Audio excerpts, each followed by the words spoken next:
and I'm going to share these 5 points. They're like pearls strung on a thread, and first I'll introduce them and then I'll explain them. So my family ancestry is from Kentra, Scotland, and my family moved to Kent, Washington. And the second point is I'm going to explain about that cultural outfit I'm wearing. It's called the kilt. And the third point that I'll share with you is a thread in time. And that thread in time will connect us to the present and to the past of my ancestry, which is over 5,000 years ago, which is connected, of course, to my interest of archaeo-astronomy and the remains of Callanish, the Isle of Lewis, Scotland. And then lastly, I'm going to perform for you Scottish reel.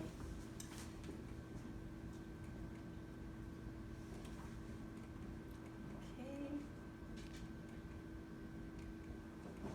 It's not doing it.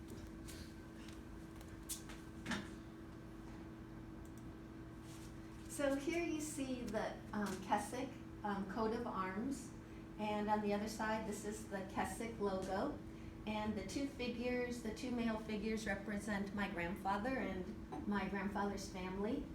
And you can see the Kentra, Scotland is right here, and then they traveled all the way across the globe to Kent, Washington, and settled there. And my grandfather was a logger, and he met my grandmother, who is American Indian, and they settled there, and he built the family home there. And the name Keswick actually comes from McIsaac, and Isaac is from the Bible, and it means son of Isaac. And then eventually McIsaac changed to McKessick, and then when my grandfather came here, he dropped the Mac and just kept the Keswick. But he always told us that he brought Kentra, Scotland to Kent in America, and that he always taught us that we should be proud to wear our tartan. And this is what my tartan is the red tartan, and it's the tartan of the Keswick McIsaac culture.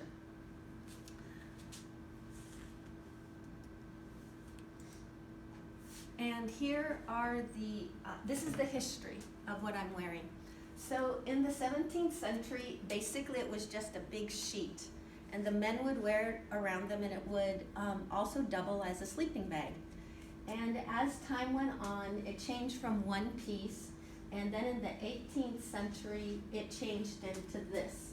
So it was cut in half, and then just the sash and the skirt remained, or what we call the kilt. And then women wanted to be a part of the culture, so they created their own, and this happened in the 19th century. And then finally in the 20th century, it became a little bit more modernized, looks more like what I'm wearing right now. And then the forms of the kilt in the 21st century became more specified for the Scottish dancers. And also, a lot of people ask me, well, what is that little thing that the men wear in front of their kilts? And basically, it's called a sporran.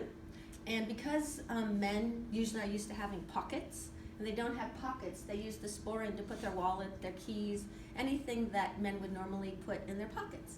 And also, when they would fight, they would put metal or leather or wood inside their sporran as a protection, like a little piece of armor for themselves. Now we're going to look at Kentra, is right here. This is where my family came from, and all the way up to here to the Isle of Lewis. And this is actually the ancestry for not only the Scots, but also for the Irish, because the Scots and the Irish both came from the Celts, and this is the home of the Celts. And so what that's going to connect us to is the Isle of Lewis and the stones of Callanish, which have to do with archaeo-astronomy, which is my main interest. And you can see here the formation. It looks like a Celtic cross from an aerial view. And here it is in the morning, in the afternoon, and then in the evening. And of course, these stones are lined, so they're going to portray the solstices, the equinoxes, and the cross quarters that I told you about in my other two speeches with you. So now I'd like to continue and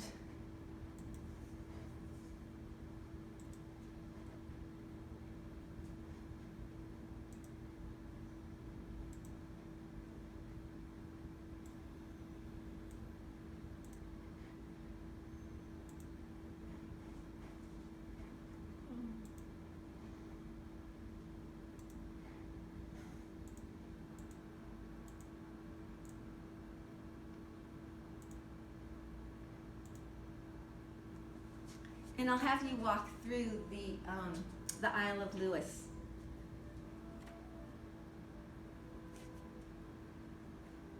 A thread through time, dancing on a rainbow through Archaeo-astronomy, ancient center of power, the stones of Callanish on the Isle of Lewis, Scotland, home of my Celtic and Scottish ancestors.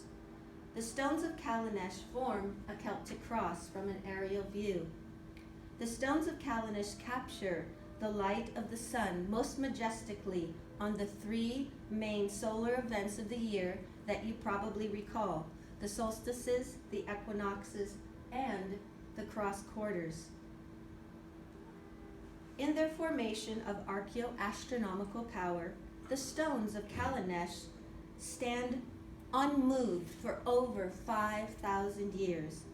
Let us walk together and travel the labyrinth of these ancient stones, the Callanish, and celebrate our ancient Celtic ancestors, architects, and astronomers that followed the sun and honored the passage in time, even older than Stonehenge by over 2,500 years.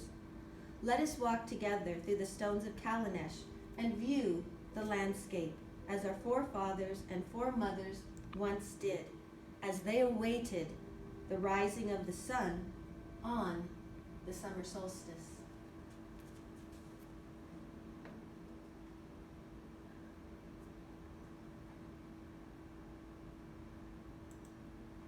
And here we have a picture of the rising sun, and these stones are the stones that are facing the farthest northeast. So on the summer solstice, you can see how they're like framing the sun. And so on the summer solstice, the equinoxes, and the cross quarters, these stones will frame the sun as the sun rises and as the sun sets. And that's why it's in the shape of a Celtic cross. I hope the music is a little louder for the presentation. Okay.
for allowing me to share my Scottish ancestry with you.